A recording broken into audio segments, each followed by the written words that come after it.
prevalence of obstructive sleep apnea. Hello, this is Patrick Lee. I'm your researcher and the curator at Sleep and Spine. Today we're going to talk about the prevalence of the obstructive sleep apnea. You probably have heard that the obstructive sleep apnea is very common. It's very common and very damaging. But how prevalent or how common is it? And is it so common that we need to pay attention to? In order to answer this question, a group of Swiss researchers did a very large landmark study. Now, actually, there were 4 Swiss researchers. They are all very proud of their Swiss heritage. This is the beautiful Swiss national flag. So they bring their big and beautiful Swiss flag everywhere they go. So Switzerland.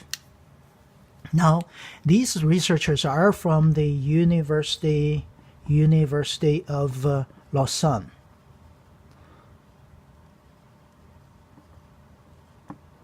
Of Switzerland. This is one of the only 4 research hospitals in Switzerland. Research hospitals. They do very high quality work, and they published this study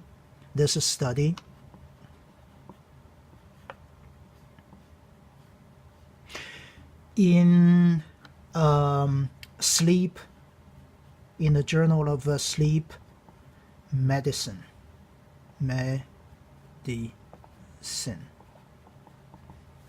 In March 2018. It's very recent. Now, the title of this study was Prevalence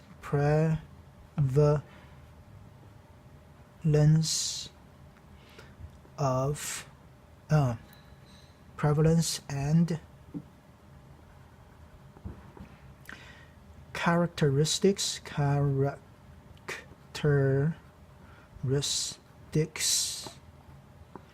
of positional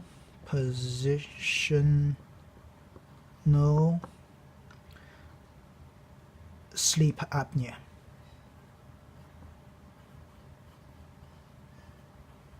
It's a very long title, so I'll just stop here. Now, as I said, this is a very large study. How large? They recruited 1,700 participants in this study. These people were from 40 to 85 years of age. 46% of the participants were male, and 54% of the participants were female.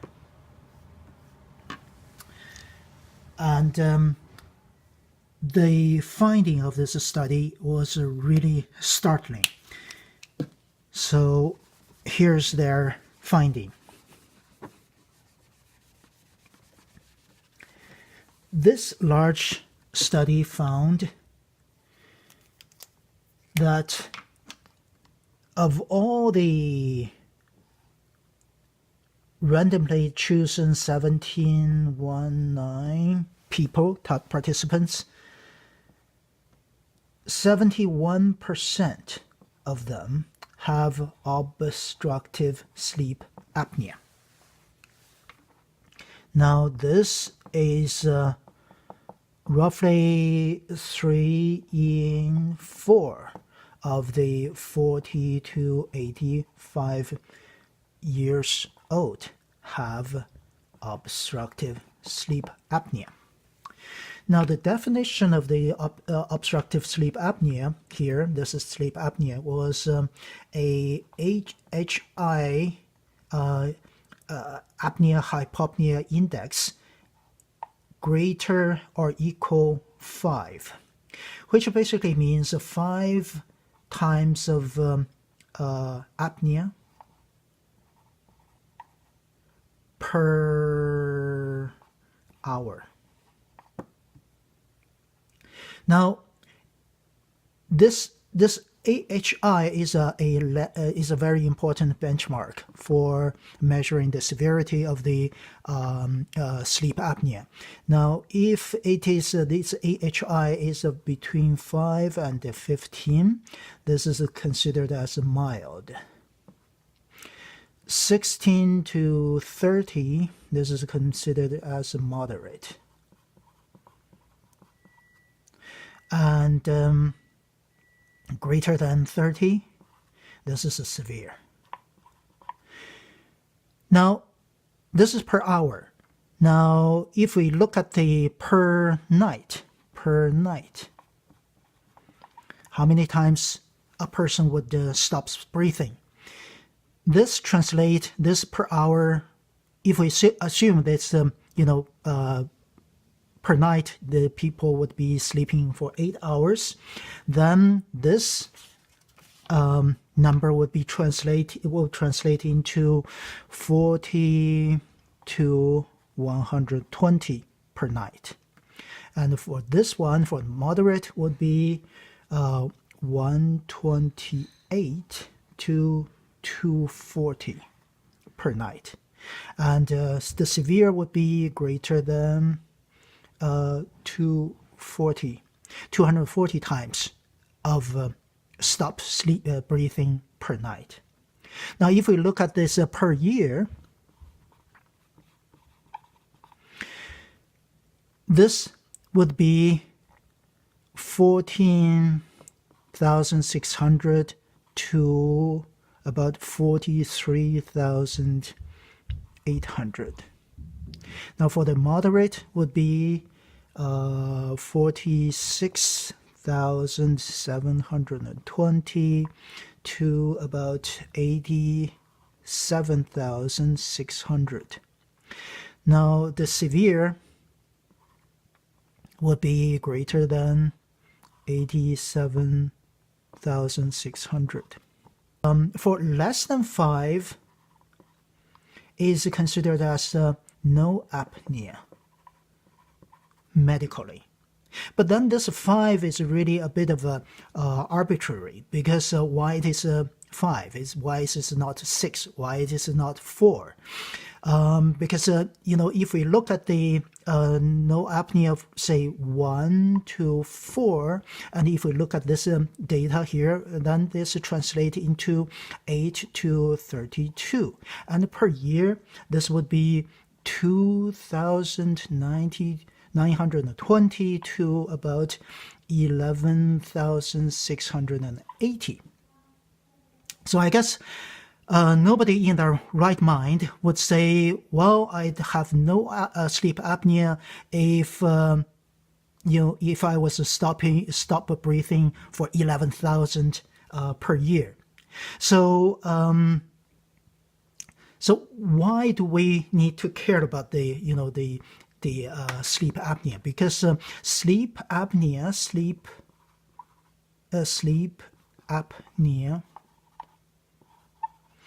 equals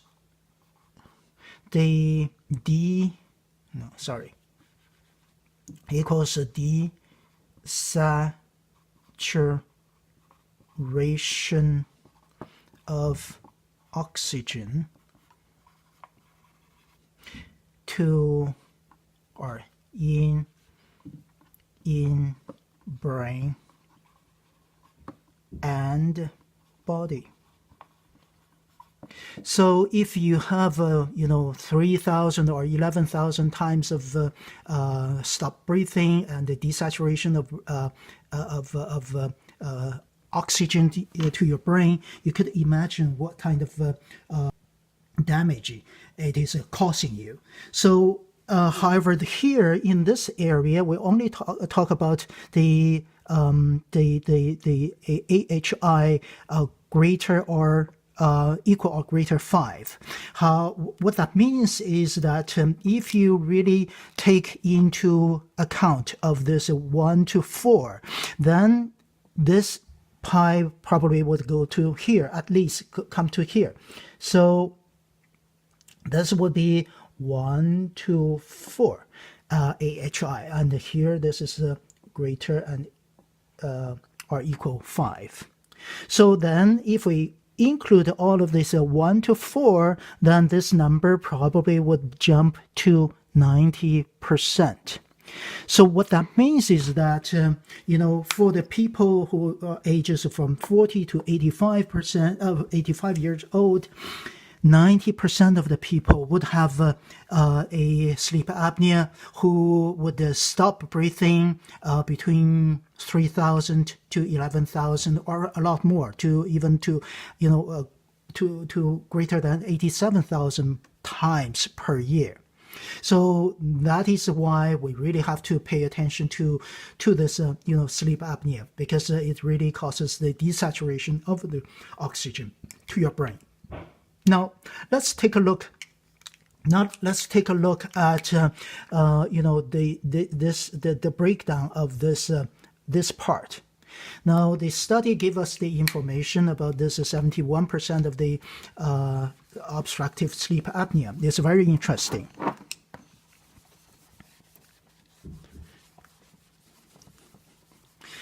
So now this 80. If we look at all the people who have the sleep apnea, obstructive sleep apnea, this is an obstructive sleep apnea from the study. And you'll find this is about 36%. This is called exclusive positional sleep apnea. And then you have 38%. These are the non-exclusive positional sleep apnea. And the remainder, this is about 26%. 26%. This is a non-positional sleep apnea. Now, why do we want to know about these details? Because for the exclusive positional sleep apnea, you can cut your sleep apnea by cut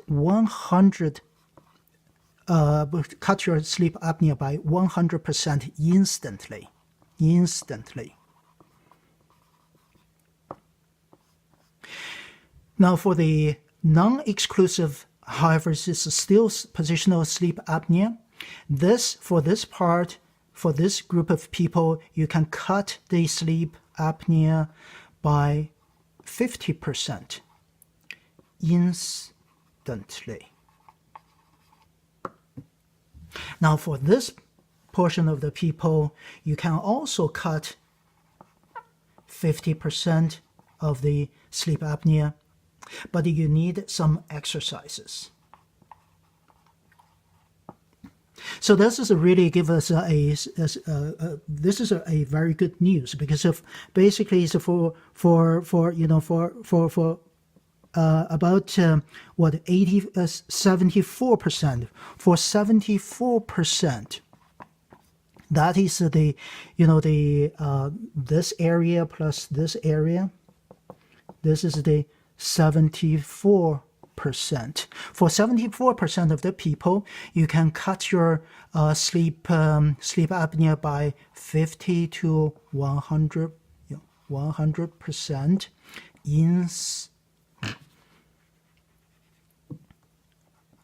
instantly.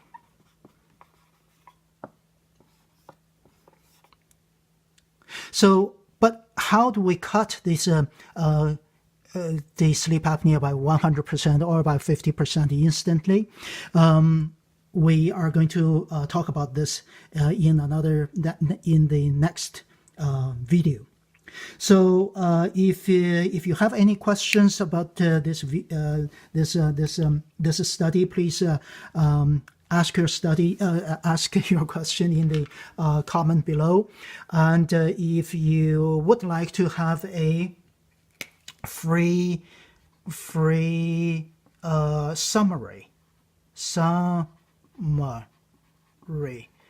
of this Swiss study, please go to my website to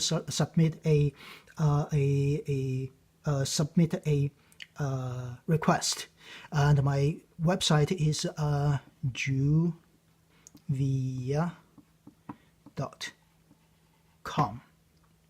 And please do mention the name of the of this study, which is called Prevalence and the Characteristics of Positional Sleep Apnea. And if you like this video, please like this video and subscribe to this channel. And because I'm going to produce more and useful videos on a weekly basis to keep you stay in the know. So thank you very much for watching this video, and I hope to see you again soon.